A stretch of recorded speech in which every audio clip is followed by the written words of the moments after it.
Laura, the Logo Decoded talks about what logos do to you. Yes. Why? Well, we know that logo types have an effect on us. The brand merchants know this, but in the Logo Decoded, it describes the effects, the unseen, the unknown effects that logos can have on us.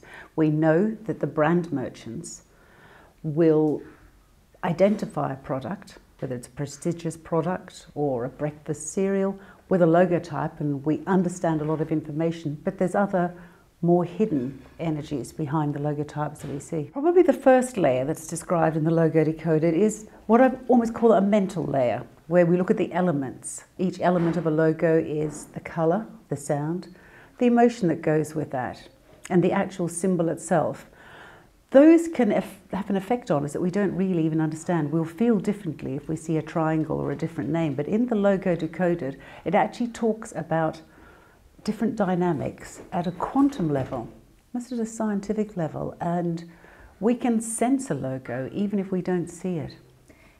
This sounds pretty out there for someone who's come from a very traditional graphic design background with clients like Guinness and Lloyd's. Yes. How did you end up looking at this sort of stuff? It's something that I felt that I've known intuitively all my life, but when I started to research it, I realised that the information is out there.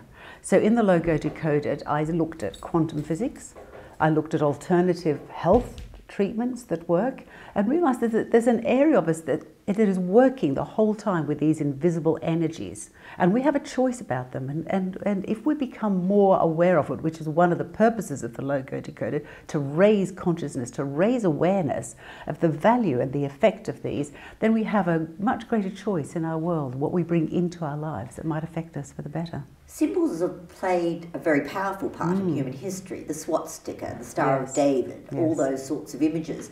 Is that the sort of thing you're talking about? It's quite a lot of the sort of thing that I'm talking about, but the swastika is a very obvious one. There's also logo types that have their own elements that will have an effect on us. So there's 5 symbols that have been used since mankind: the circle, the triangle, the square, the spiral and the cross.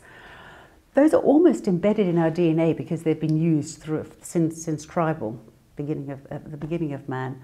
And they will affect us in a way, so much so there's a personality test. So how are we going to feel when we see a triangular logo, for example, Nabisco or Qantas? We're going to feel a little bit different. We're going to choose them from a place that we don't know where we're making that choice. So you're really trying to make people understand that? Absolutely. So we have real choice in our lives.